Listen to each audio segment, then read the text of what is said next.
Hey, Walter Sorrells back with more tips for the knife maker. Today, one of knife making's greatest challenges, shaping a sword on the belt grinder.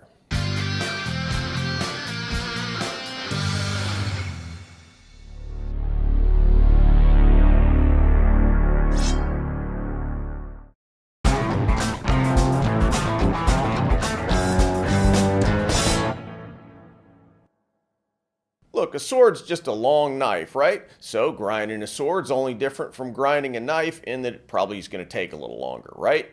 Yeah, no, not really. There's a lot more to it than that. So today I'm going to talk about some of the challenges that you're going to face in shaping a sword on a belt grinder and how to overcome those challenges. So let me mention before we go any further that my specialty as a swordsmith is making Japanese swords. But even if you're making a Japanese or Middle Eastern or really any kind of sword, most of the same principles will apply. Now, for simplicity's sake, I'll mostly be demonstrating what's known as a hirazukuri katana. That's a Japanese sword with a single bevel rather than the more conventional double beveled shinogizukuri blade, which is more typical of Japanese swords. Now, another point, this is fairly advanced material, so if you're just getting started, you might want to check out my playlist of other videos about grinding, which deal with some of the more basic concepts of using belt grinders to make knives. Click on the card in the corner for a link to that playlist. All right, let's go to the grinder.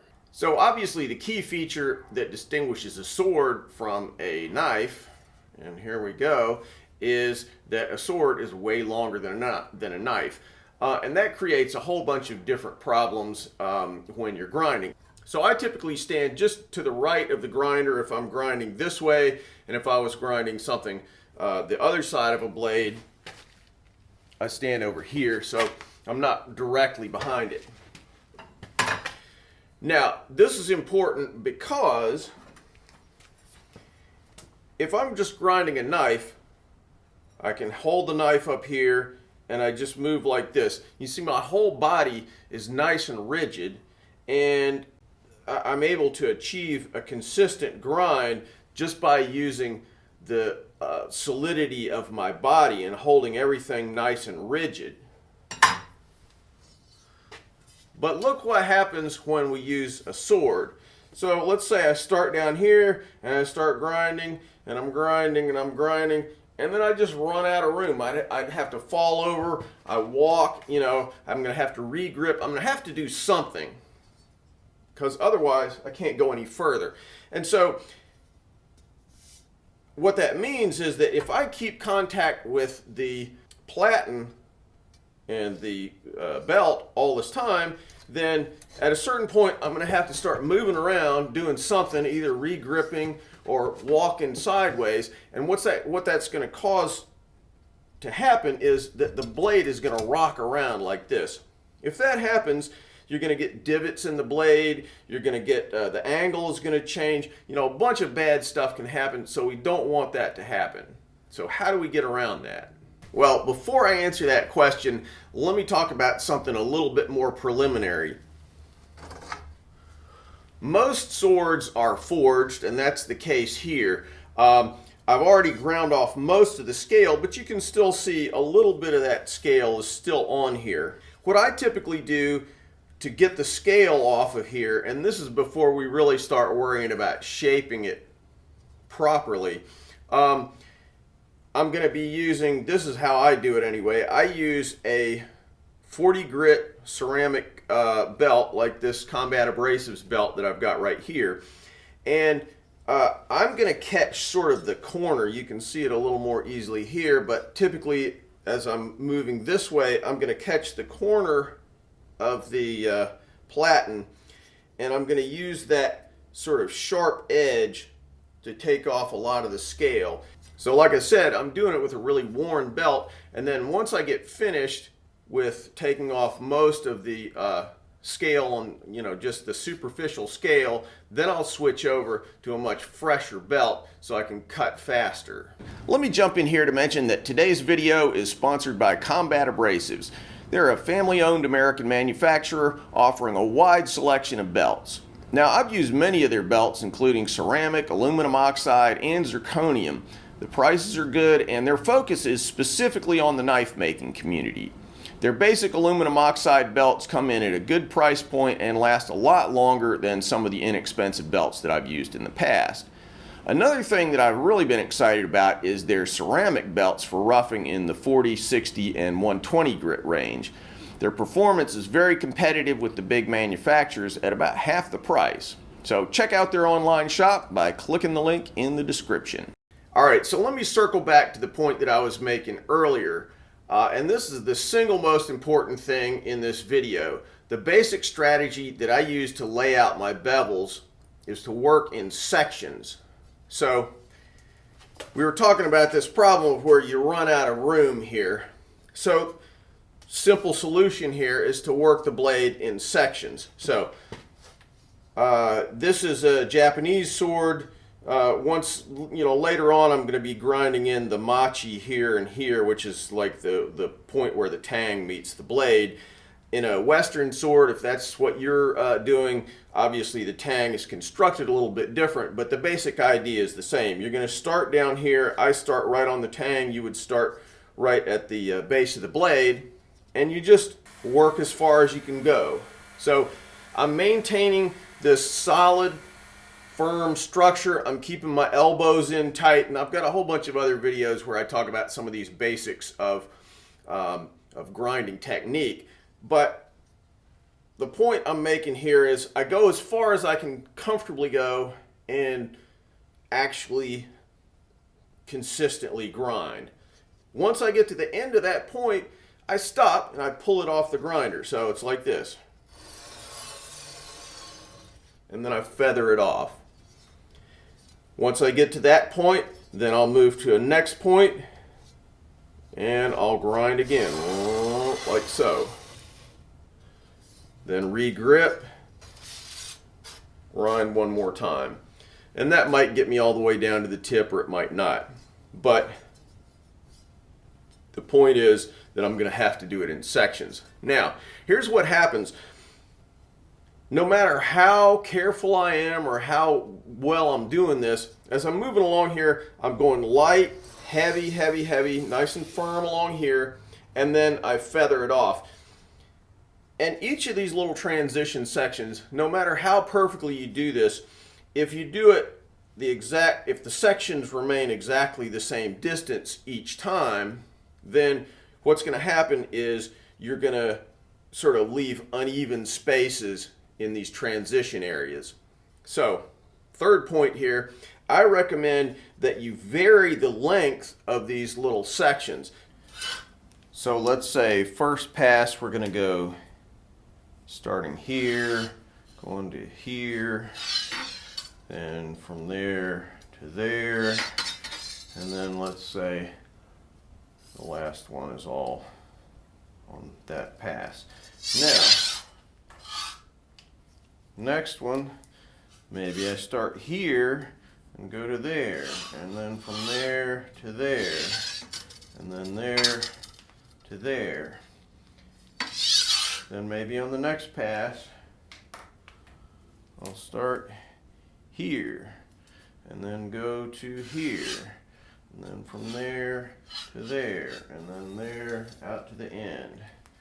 And then maybe I'll start here and go to there, and then from there to there.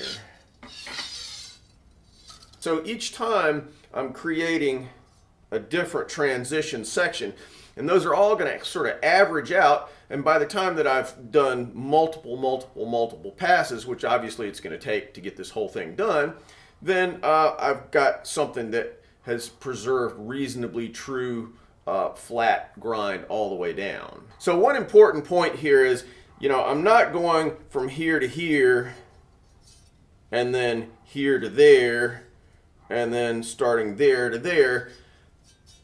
I'm going to overlap these. This is really important. I'm going to overlap them. So then when I start the second one, I'm starting back here. I'm feathering it in very gently, but that allows me to have nice firm pressure and pick up the exact angle that I established way back here and then carry that same exact angle all the way to here. You're doing that by firm control of your body so that all the time you're maintaining that same angle all the way through. So fourth point, just take it easy. As I'm grinding away here, if I'm really jamming it in there, then it's really easy, especially when I'm grinding with these really coarse grit ceramic belts. It's real easy to just crunch it in there a little hard. You catch some little divot or wobble or whatever, and you might just flat ruin the sword. Maybe you don't ruin it, but you create hours of work for yourself. Either way, something to be avoided. Just recognize if you're working with a knife, you know, you can really jam it in there because your room for messing up is very short. Whereas if you do this with a sword, you've got all this space and one little wobble or jiggle and you can really be sorry. All right, point 5, triangulate. What do I mean by that? So I'm going to demonstrate this with a sword that is at a slightly more advanced stage in the grinding. This is a Shinogi-Zakuri blade, meaning that it has 2 bevels instead of just one like the one I was showing earlier. So what that means is that I'm working this bevel and then I'll flip it over and I'll work that bevel and then I'll flip it over again and I'll work this smaller secondary bevel. I always start with the big bevel and work towards the small one, and then I'll work this one, and I'll do maybe 70% or 50% or something. I'm not trying to get it perfect because I don't want to overshoot. That's really important. If you overshoot, you can never put back metal. If you screwed up, then you're sunk. So maybe 50 to 75% on this bevel, then this one, then this one, then that one. What you're aiming for is to get this little transition right there to be perfect. And it's really easy to mess that up. So I'm always starting, I'm going to feather it in from this edge or from this edge and then move towards the grind line there. If you start on the grind line, this is the next point. If you start on that grind line, what's going to happen is it'll dig that grind line out, you'll get a giant wobble, and you may never be able to fix it. So, next point. When I'm working on a complex bevel blade like this one, like this Shinogi-Zakuri blade, what I'll do is and this is just for the finishing part, I use a gator grit 3M type belt. So on those gator grits, I find that I can go a little bit more gently and have a little bit less belt bump. And that belt bump will cause these grind lines to go haywire. So one final point, and I think this may be the second most important point here.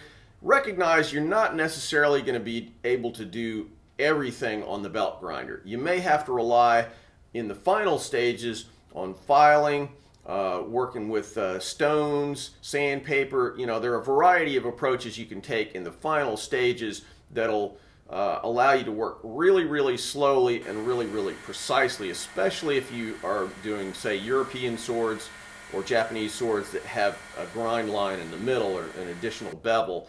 Those are very, very hard to keep nice and true. So if you find that you're not getting there on the belt grinder, don't give up. Recognize you may have to do some hand work to finish it up. So if you're thinking about taking on the challenge of grinding a sword, I hope these tips will help you make that Excalibur that you've always dreamed of. But remember, practice makes perfect. There's a reason that samurai often spend a full year's salary on a sword. Making a good sword takes a lot of practice, a lot of skill, and a lot of time. But if you try it and it doesn't work right off the bat, don't be discouraged. Be patient, follow these tips, and you can get there.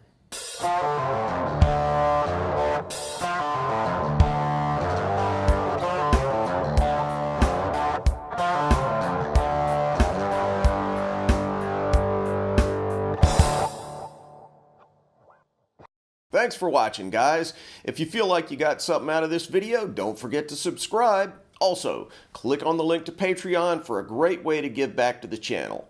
Plus, check me out on Instagram, Facebook, Twitter. Links in the description.